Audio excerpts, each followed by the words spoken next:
On tape. You know, it's a lot of the same guys back from last year, but they're playing at a higher level. They're having a lot of fun. They're playing fast, more experienced. Looks like on the defensive line they slimmed down a little bit, but they're playing great with their hands. They're moving well. Linebackers are very active, make a lot of plays. They got two really good corners, and the safeties are aggressive in the run game. Tony, what are the biggest things you want to get accomplished in these bowl practices? What do you want to see your offense do better?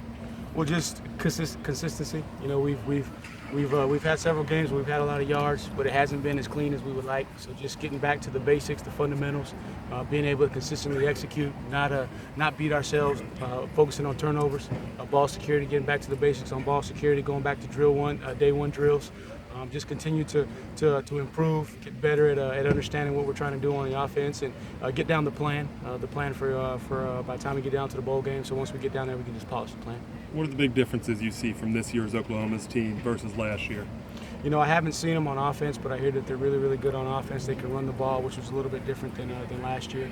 So they're a lot more consistent on offense. That gives their defense a lot of confidence. They're executing at a high level. They're confident. They're flying around.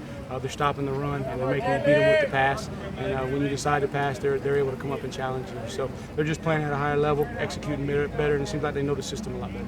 Do you think you guys have an advantage that you had to play in an ACC championship game in that kind of atmosphere, and they didn't really have to play in that yet? You know, I don't know when you're talking about Oklahoma, because they're used to playing on the big stage.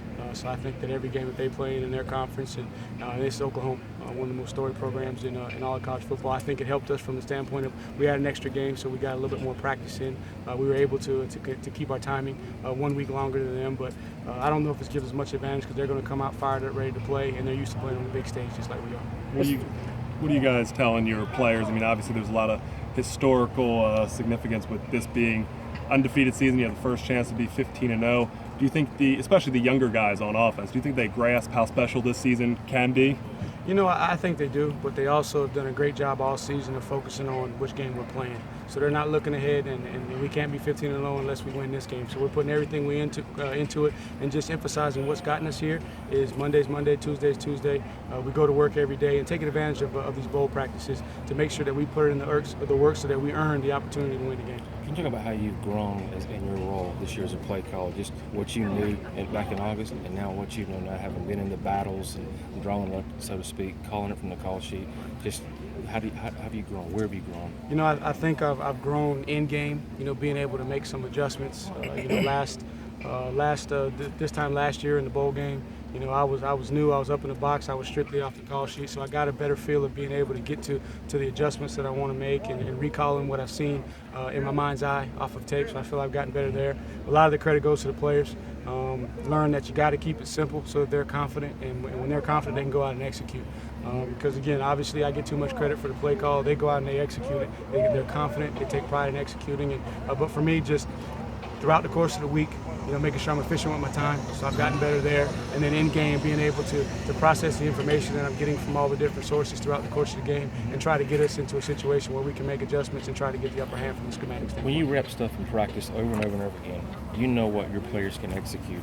Does that in and of itself give you confidence? Well, I know I can call this. I know they're going to execute this, or a high percentage of to execute that. Does that give you?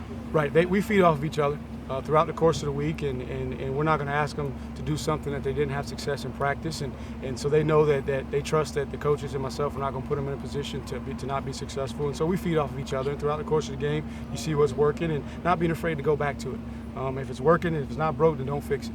How beneficial has this time off been for Wayne, and how's he look with that ankle? You know, he looks fine. Haven't noticed anything, and didn't notice anything really in the championship game. You know, he played a ton of snaps, carried it a bunch, and really got hot in the second half. But anytime that at that position where you can take the hits off and let the body recover, and you know, we talked, and he did a good job of just resting a little bit. You know, still working out and staying loose, but not overdoing it. So it was big for him just to kind of let his body, you know, release some of the hits that he's taken all year and get ready to go grind here in practice, because he's got to practice, you know, throughout the course of bowl prep to be ready to play at a high level coming 31st. Over the summer, you talked about wanting to average 200 yards a game.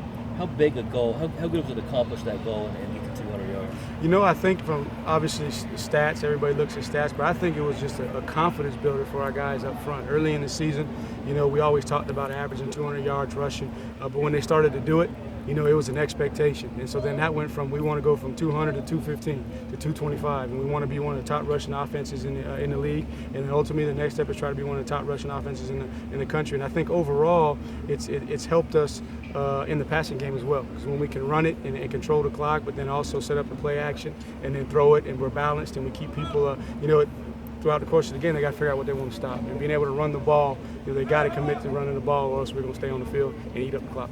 Offense didn't have a ton of success running the ball last year against Oklahoma. What's it going to take to get that running game going this year? Oh, we're going to have to win in the trenches, because they're built to stop the run with their scheme.